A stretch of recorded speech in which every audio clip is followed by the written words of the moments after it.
Hey guys, this is Sukanya Rana and welcome to Streak Initiative, where we're going to deal with some of science and tech questions which are mainly picked up from your current affairs of last 1 year.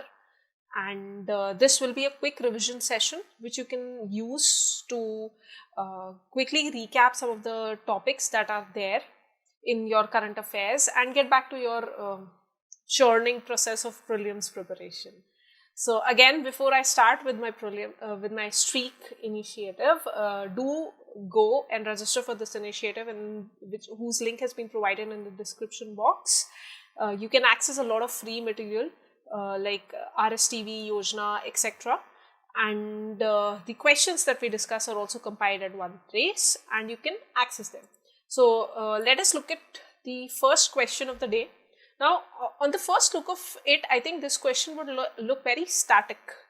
And if you knew about this particular mission, like this Prime Minister Science, Technology and Innovation Advisory Council, if you knew about this particular body and if you knew what 9 national mission it would be handling, then you would attempt this question. But it's not necessary. Sometimes, always look at the options. There are always possibility of making those intelligent guesses in the answers, and I think this is that particular question. So we have number 1 mission, which is artificial intelligence. There's solar mission, there's biodiversity mission, there's language translation, and there is mission for green India. And the answer you have to tell me is which all of these missions are not part of these 9 missions. So the answer for this particular question is actually B. We have your solar mission and your green India mission, which is not part of this particular mission, because again, intelligent guessing, this is part of your NAPCC, that is National Action Plan for Climate Change.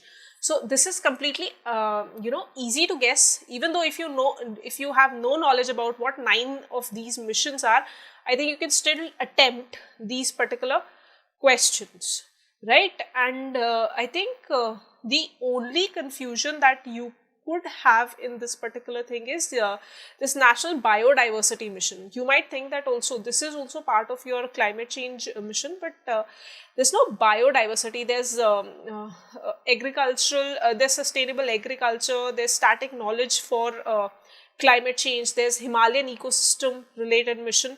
But as such, there's no biodiversity related mission in your National Action Plan for Climate Change. So yeah, so answer for this particular question is B.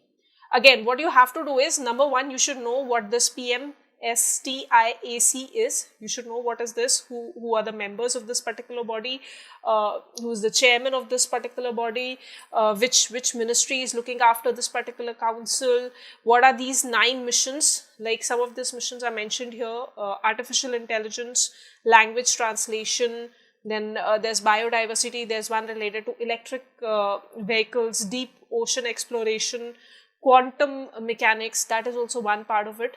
So do look into that. I think this is important. And yeah, I think the basic idea behind this particular question is that always have some basic knowledge about each and every topic that we're going to discuss. So here, look into the missions, look into this body, and if you have time, do revise your NAPCC, right?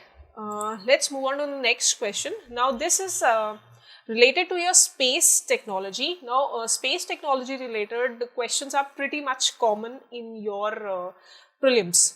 Whether it's matching which kind of mission is with which country. Like there was this question on, there were 2-3 missions given, like Mercury mission was there, I think Cassini mission was also there. So all these missions were there, and they were you were to match with which planet or which body is it exploring. So that is one of your previous year question paper.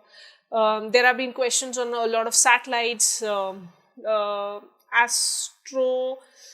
I cannot recall that question. So there are a lot of, the idea here is that this is a very important topic. Space related questions are very important. So this is one such question, NISAR mission, and I think this has been pretty much in news for a very long time. It's not recent current, but also it has been there in news for a very long time. So number 1 statement here is that it gives a dual frequency LNS band synthetic aperture radar for Earth observation, and second is that it can produce extremely high resolution images day and night in any weather. So NISAR mission is basically a joint mission that India and NASA, that is USA, are together doing it. So ISRO and NASA are together doing it. In fact, NASA is actually providing us with the L-band SAR, this synthetic aperture radar, and ISRO is providing us with the spacecraft bus.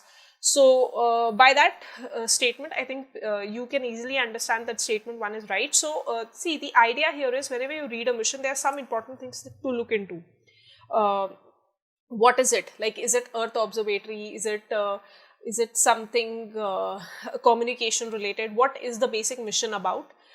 Which also look into which vehicle it's launching, like is it GSLV, PSLV, which orbit is it set into, that is also whether it's lower, medium, or is it geosynchronous, or is it any other kind of orbit that is being put into. Like there's this Lagrangian points also. So look into that. Also, what is the basic purpose? Like if there's a certain particular feature that stands out with respect to that particular mission, then also look into that. If it's a joint mission, you should know which country it's joined with. So these are few things that you can look into whenever you're doing any kind of mission. So for this particular question, I think C is the answer. Statement 1 is right, as you can see, and also yes, we have this radar Earth observation technology. So there's a high chances that obviously we're going to get a good high resolution images both day and night here. The basic idea was this only. And in any Earth observation satellite, the primary purpose is here. The only confusing point would have been night, but that is what these devices basically are responsible for. So this answer for this question is C. Let's look into another question here. Again, aluminium air battery.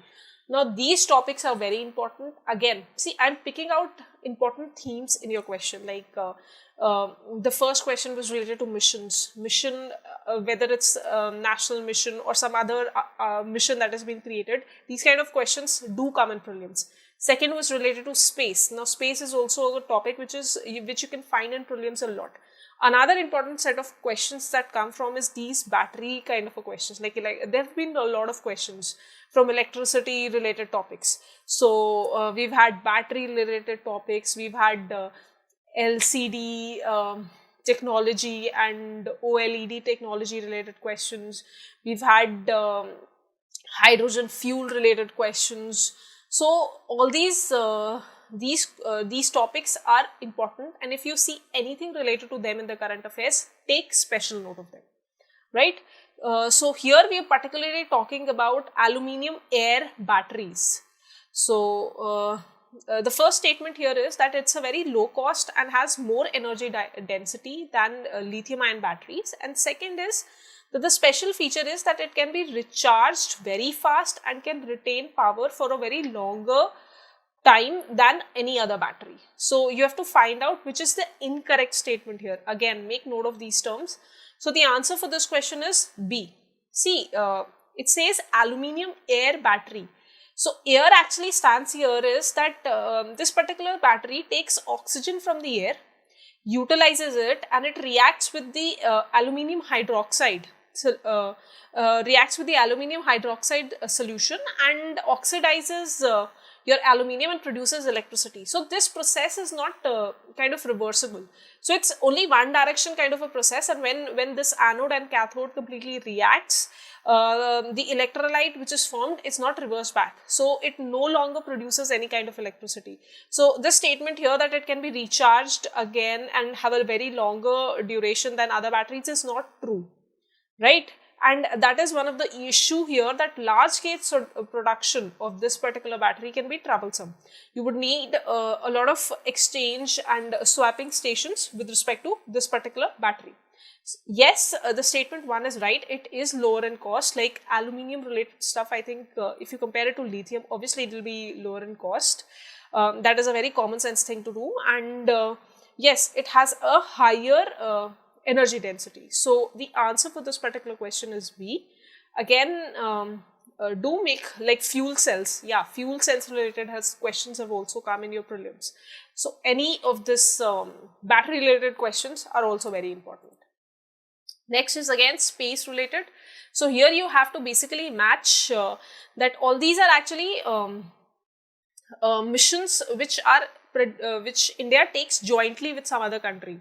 So you have to identify which of this particular matching is right here. So NISAR is something that we discussed in our question, and I told you that it is with NASA. So obviously your second one is right here.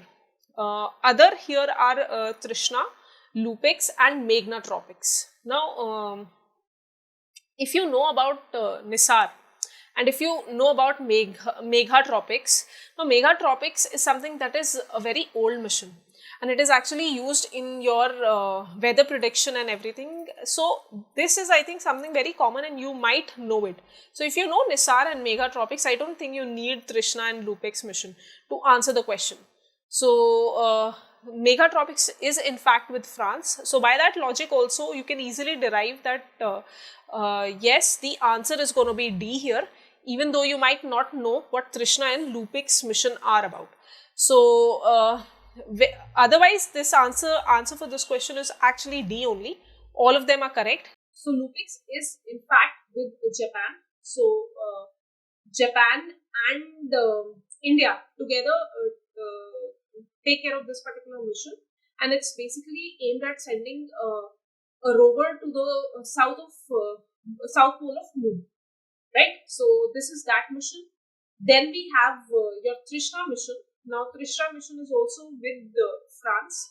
It's also to monitor the water cycle, water cycle to help finding out the better ways to utilize it. So basically earth related. Then there's also called SARAL mission, that is also between India and France, and that is also for studying the ocean from the space. So a lot of joint missions, take care of them, do revise them, I think, yeah, space is another important topic. Now last question of the day is from your defense section, and it is about INS Karanj.